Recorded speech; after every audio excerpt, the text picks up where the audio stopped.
আসসালামু আলাইকুম। কাছে এবং দূরে, দেশ এবং বিদেশে যে যেখান থেকে এই মুহূর্তে আমার ভিডিওটা দেখছেন, আপনাদের সকলকে জানাই জুম্মা মোবারক। আশা করছি আমার প্রাণপ্রিয় আপুরা সবাই ভালো আছেন। আমিও আলহামদুলিল্লাহ ভালো আছি আমার পরিবারকে নিয়ে। তো সকালবেলা সুন্দর মুহূর্ত দিয়ে আপনাদের সঙ্গে আজকের ভিডিওটা আমি শেয়ার করতেছি। অনেক দিন হয়েছে নাস্তার ভিডিও শেয়ার করি না আপনাদের সঙ্গে, যেহেতু আজকে শুক্রবার, সেজন্য আপনাদেরকে জুম্মা মোবারক জানালাম। আর অনেক দিন হয়েছে বাসায় পরোটা বানানো হয় না, তো আমি আগামীকালকে পরোটাগুলো বানিয়ে নর্মাল ফ্রিজে রেখে দিয়েছিলাম, যেহেতু অনেক সময় লাগে নাস্তা রেডি করতে, সেজন্য। তো যাই হোক, আমি পরোটাগুলো ভেজে নিচ্ছি। তো অফ ক্যামেরাতে আমি সবগুলো পরোটা ভেজে নেব। এরপরে ডিমও ভেজে নিচ্ছি। আসলে সব কিছু দেখাতে গেলে ভিডিও অনেক বড় হয়ে যাবে, সেজন্য কিছু আমি আগে থেকে রেডি করে তারপর আপনাদের সঙ্গে শেয়ার করতেছি। তো অন্য পাশে আমি চা বসিয়ে দিয়েছিলাম, এরপরে চাটাও রেডি করে নিচ্ছি।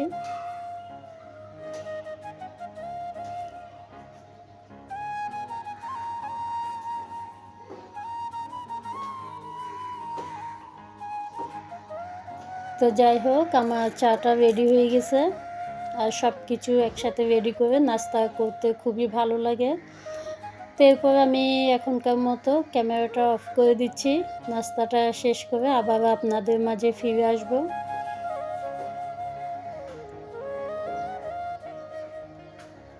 চলে আসছি রান্নাঘরে। আজকে রান্না করব হচ্ছে ছুরি শুটকি দিয়ে শিমের বিচি। তা আমি অফ ক্যামেরাতে মশলাটা এদিকে কষিয়ে নিলাম। আর মশলাটা ভালো করে কষানো হোক, এদিকে আমি শুটকি কেটে গরম পানি দিয়ে এই যে ভালো করে ধুয়ে নিব। শুটকিটাও আমি গরম পানিতে সিদ্ধ করে নিব একটু।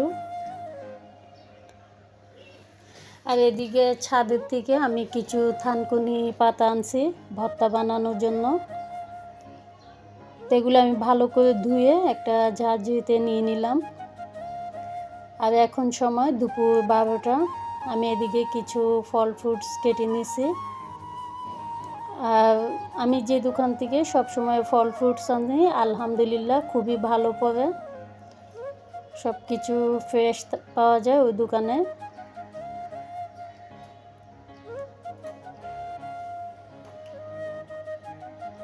আর এদিকেও আমার মশলাটা কষানো হয়ে গেছে। তো এর মাঝে আমি ছুরি শুটকিগুলো দিয়ে দিব। আমি ভালো করে ধুয়ে নিছি, আর এরপরে কাঁটাগুলো বেছে নিলাম। আর ছুরি শুটকি আমি সবসময় কাঁটা বেছে তারপরে রান্না করি। আর খাওয়ার সময় এগুলি তেমন একটা বাছতে হয় না, যেহেতু কাঁটা থাকে। আর এদিকে আমি শিমের বিচি শুটকি একসঙ্গে কষিয়ে নেব ভালো করে।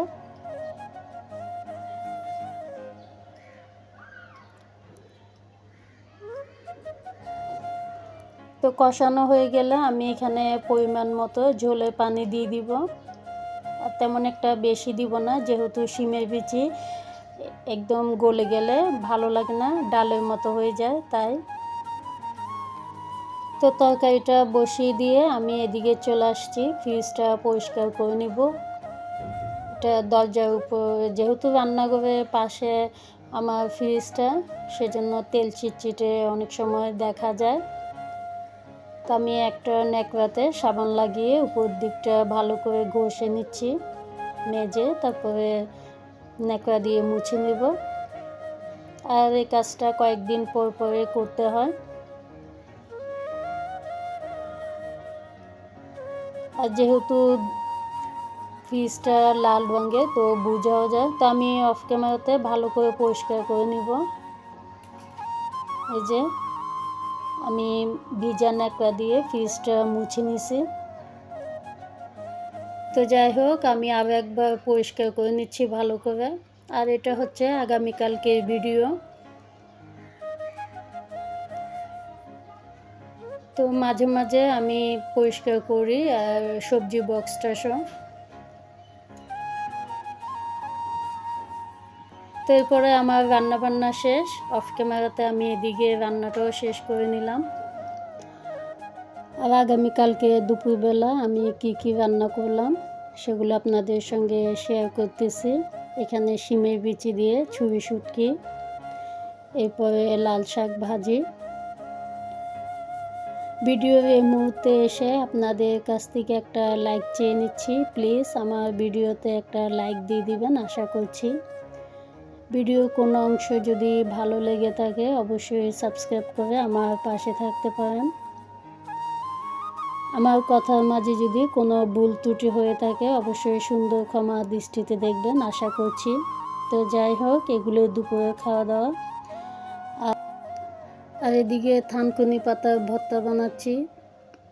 আমি পাতাটা সুন্দর করে ধুয়ে এরপরে বটি দিয়ে কুচি করে নিয়েছি। তো এখানে কাঁচামরিচ আর পেঁয়াজ দিয়ে দিলাম, সামান্য লবণ এবং সরিষার তেল দিয়ে ভালো করে মেখে নিচ্ছি।